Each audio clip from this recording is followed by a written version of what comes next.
আসসালামু আলাইকুম বন্ধুরা, স্বাগত আমার এই বাংলার রান্নাঘর উইথ শেরিনার চ্যানেলে। দেখুন আমি আজকে কি নিয়ে নিয়েছি, রান্না করব। আশা করি আপনারা সবাই ভালো আছেন, আমিও ভালো আছি আল্লাহর রহমতে। আমি দোয়া করি আপনারা সবাই ভালো থাকুন, আর আপনারাও দোয়া করেন যাতে আমিও ভালো থাকি বা আমার ফ্যামিলি সবাই ভালো থাকে। তা দেখুন আজকে আমি কি রান্না করব, সজনার শাক। এইটা কিন্তু আমার শাকের ভিতরে এটা আমার খুব প্রিয় শাক।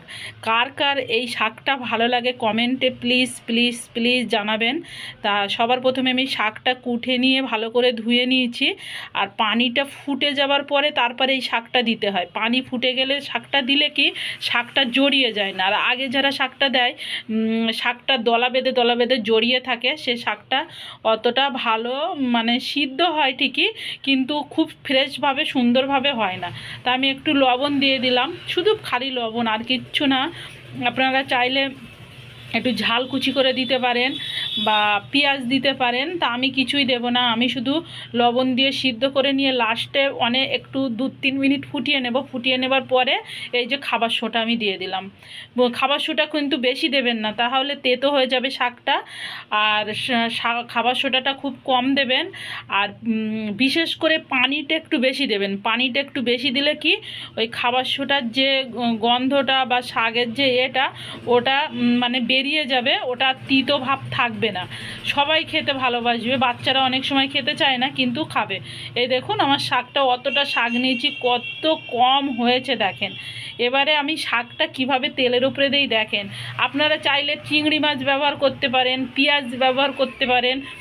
তা আমার মনে হচ্ছিল এখন আমি শুধু ঝাল আর রসুন দিয়ে তেলের উপরে দেবো। তা দেখেন আমি ঝালটা হালকা করে ভেজে নিয়ে তারপরে আমি রসুনটা দিয়েছি, আর খুব পরিমাণ কম দিয়েছি। আমি বেশি বেশি জিনিস পছন্দ করি না, আর তেলটাও খুব কম দিয়েছি। বেশি তেল দিলে তেল তেল ভাব লাগলে ভালো লাগে না, মুখে জড়িয়ে যায়। তেল বেশি দিলে কিন্তু ভালো লাগবে না। তা এবারে আমি শাকটা দেখুন এইভাবে নাড়াচাড়া করে বেশি বেশি আমি ভাজবো না, একটু কাঁচ করে রাখবো। দেখেন এত সুন্দর হয়েছে, এক থালা ভাত আর কাঁচা পেঁয়াজ একসঙ্গেই ভাত হলে খাওয়া হয়ে যাবে, এক থালা ভাত খাওয়া হয়ে যাবে। খুব মজা হয়েছিল শাকটা। বন্ধুরা আপনারা এই শাকটা কে কে খেতে ভালোবাসেন জানাবেন প্লিজ, আর আমার চ্যানেলটাকে প্লিজ প্লিজ প্লিজ সাবস্ক্রাইব করবেন। আর আমি ওই সঙ্গে আজকে আবার নিমের ফুল, দেখুন নিমের কচি পাতার ফুল আমি কিভাবে ভাজা করব ওইটা আপনাদেরকে দেখাবো।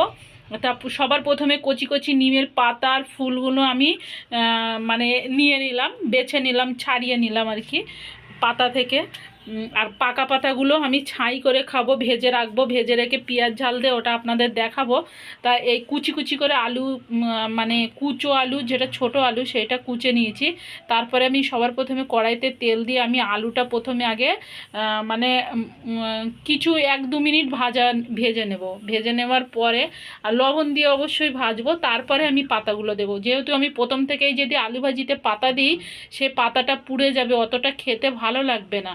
তা ওই জন্য আমি 1-2 মিনিট আলু ভাজি ভেজে নেওয়ার পরে তারপরে আমি দেখুন এবারে আমি একটু তেল দিয়ে তারপরে পাতাটা দেব। পাতাটা আরেকটু কচি হলে আরও ভালো হয়, কিন্তু এটাও খারাপ ছিল না, ভালো ছিল। তবে নিম পাতা ভাজিতে একটু তেলটা বেশি লাগে, আমি অন্য ভাজিতে এত তেল দিই না, তো এই ভাজিটা একটু তেলটা বেশি লাগে। তা দেখুন ভাজিটা খুব সুন্দর হচ্ছিল। আর একটু হলুদ, তারপরে হলুদ দিয়ে দিলাম। এই নিম পাতা ভাজি কিন্তু গরম ভাতের সঙ্গে খুবই ভালো লাগে, আর শরীরের পক্ষে নিম পাতার যে কত গুণ বলে সে মুখে প্রকাশ করা যাবে না। প্রচুর প্রচুর প্রচুর গুণ, নিম পাতার খুবই গুণ, এর গুণের কোনো শেষ নেই। ওই জন্য প্লিজ সপ্তাহে একদিন, আপনাদের বলছি একবার অন্তত সপ্তাহে একদিন বা মাসে একদিন নিম পাতা খাবেন, অবশ্যই খেলে খুবই ভালো থাকবেন।